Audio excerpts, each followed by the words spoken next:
On this week's episode, we talk about long exposures in sports photography.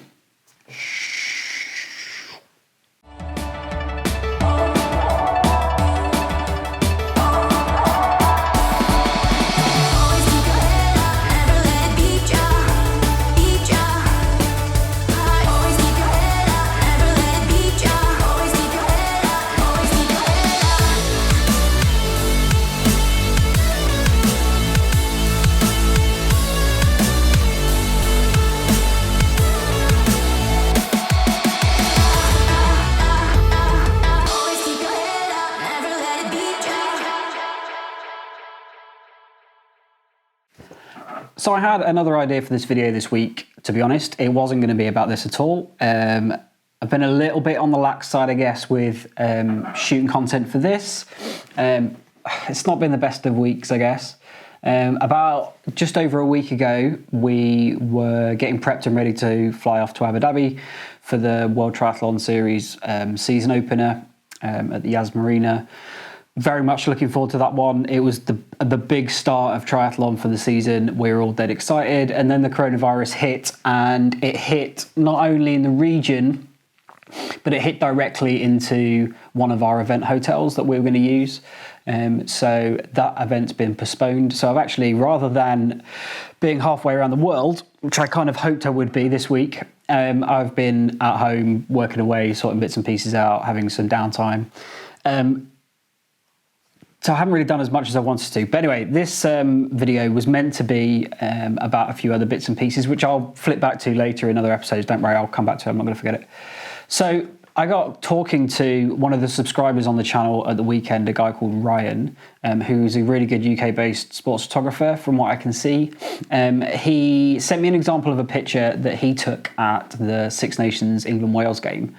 And it's a long exposure of the England kicker, I guess kicking a penalty or conversion, can't tell, don't have the context for the photo, but that's what it looks like, and you'll see it's on screen at the minute as I'm talking.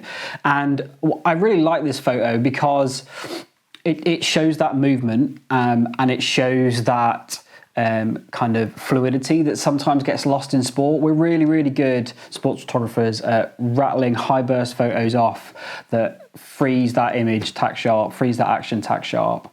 And we don't often play with long exposures or dragging shutters or whatever you want to call it. And it's something that I do a fair amount of. I don't do it as much as I would like to at times. That is because mainly if I don't do it, it's because I've got kind of caught in my head and I'm too busy kind of following the action to kind of drop out of that mode and think, right, let's start having a play. But when I do, especially on triathlons, I tend to have quite a lot of fun with it. In my mind, there's two ways to do it. And what Ryan was trying to do was trying to kind of recreate a photo that I'd put on my Instagram feed of some stuff at Loughborough Uni recently that I'd done with their Bucks tennis squad.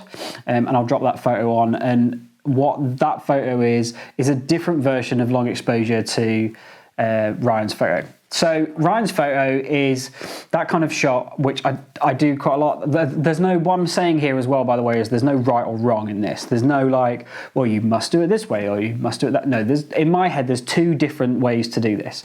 You can either be very, very still, open your shutter speed right up to anything from a fifth to, I don't know, a 50th of a second, and capture that moment and that movement as it flows in front of you, and everything else stays still. So what you then create is a very still image where the background and foregrounds are all nice and sharp and still. And then you've got this movement flowing through the photo. That's a really, really cool way to do it. I have done it a few times. It is something that I quite like. I had a really nice one go into the annual photo book for the ITU this year, which is one from Switzerland in the summer last year. And I took it mainly for a branding photo because we did some stuff for branding. And what it does is basically, it's an image trained on the branding of, I'll put it up on screen what I'm talking about. You'll see that it's a picture of the branding on the side of the barriers, and then all the cyclists are like flowing through that image and flowing through past the barriers. It's great for branding, it's great for those sponsors, but it's also a cool long exposure shot, and it's a good example of what I'm talking about and what Ryan was trying to achieve. The flip of that is what often a lot of people call panning and stuff, and kind of it's moving with that subject. And the photo that Ryan was kind of talking about when he was trying to emulate what I was doing was this shot from Loughborough Uni, the tennis shot. And that's me working quite close on the side of court with a shutter speed, I'd have to check, but it's probably around, 20th of a second, 15th, something like that. And it's me I knew that the players were doing a drill, and what this tennis player is doing is she's dropping into the net and then she's running backwards in order to kind of get like an overhead smash. So I knew that was happening because that's the drill that they were doing. So my plan was to kind of follow her movement back and drag the shutter with her as I was going. It's not the sharpest thing in the world, and I get that. But also for long exposure stuff like this, for panning and all that kind of thing, there's a bit of a myth that it has to be absolutely bang on tack sharp. I know I've been a bit of a proponent in the past of saying and telling people, and even trying to emulate it in my own work, of making sure that thing you're panning with is super, super sharp. But there's an awful lot of incredible photographers out there who shoot sports, and their stuff isn't bang on sharp, but it's still a stellar image because it just looks awesome. So what I was trying to do with what I was trying to do with that tennis player is just drag the shutter back and follow her through that movement. And I wasn't worried about her arms and the racket and stuff being in focus. It was more about her core and her head being in focus, and then everything moving around her. So for me, that's the other flip way to do it. You can either stand nice and still, click the frame, let the movement pass in front of you and have that as your long exposure, or you can move with the action and keep the subject in focus and let everything blur out behind you. There's a couple of things that you probably need to bear in mind with this. One is if you're doing the kind of like stood still, like holding it nice and tight, pressing the shutter, waiting for the movement, letting go, all that kind of stuff.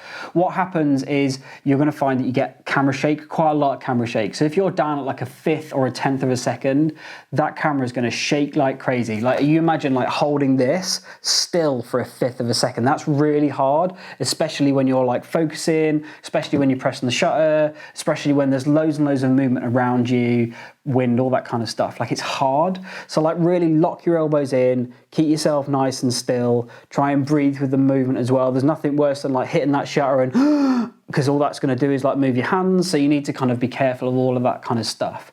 The more still you can get, the better. If you're on a monopod or a tripod, even better. You're not going to have any issues with that. Just put your timer for your shot on a bit of a delay so there's no camera shake. Treat it like a long exposure landscapes. But if you're hand holding like I often do, I don't carry a monopod around me when I'm when I'm working. Just crank that shutter as slow as you can get, hold everything nice and still, nice and tight, be nice and relaxed, and try and get a few frames through the movement if you can, just in case one doesn't come out. It's generally how I approach it. The other option, obviously, which I do a lot of, is kind of like panning stuff. And that's, again, really, and I've talked about panning before, I'll link up the video for panning.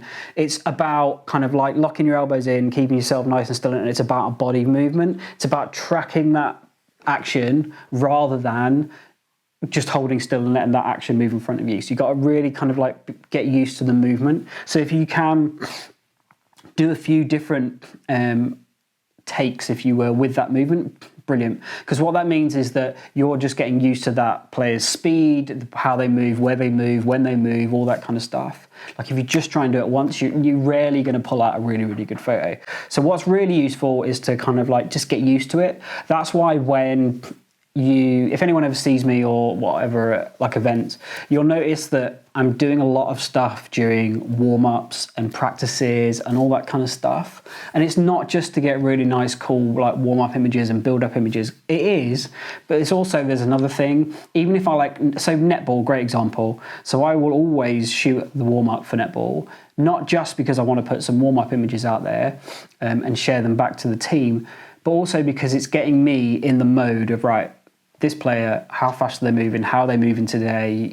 Are they doing anything different? Have they worked on something in their pass or in their shot that's changed that I need to be aware of? And it helps me just to get into the rhythm. It's the same with triathlon. That's why the swim and bike course familiarizations are brilliant when we do triathlon, because it gets you used to how those athletes are moving. You get to kind of like play with different things and it gets you in the zone. So have a few plays at kind of like panning with people and moving with people so that you can kind of get the feel before you try and take that epic shot that you want to take.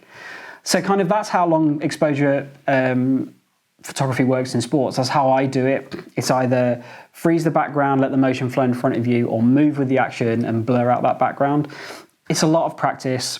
You'll see a lot of people going down to a 5th, a 10th, a 13th of a second, and that's great, and I can do that, and it's great. It's hard. It takes a lot of time. It takes a lot of practice. Don't feel like you need to start up there. Start at a 60th or a 50th of a second and just get used to kind of doing it and get practiced at doing it. And then you can jump in and go, right, let's crank this shutter down and see how slow we can go. So when I won my award, British Photography Sports Photography Award for 2020, that was a long exposure. That's a long exposure, I think, of about a 15th of a second. But there were a ton of images in that set that I took, and loads of practices of people going around that bend before I clipped the one that won the award. So don't be afraid to practice. We all do it. Even people at the top of the game, we do it. It's fine. Have a play, have a practice. If you haven't already hit subscribe, thank you very much for subscribing, those who have. My numbers have gone through the roof.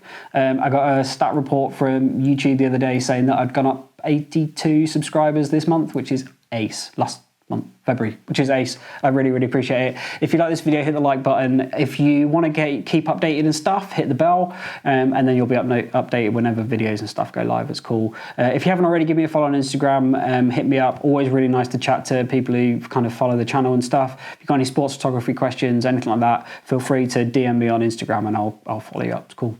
Have a great rest of the week. Have a great rest of your day, and I will see you all again very, very soon.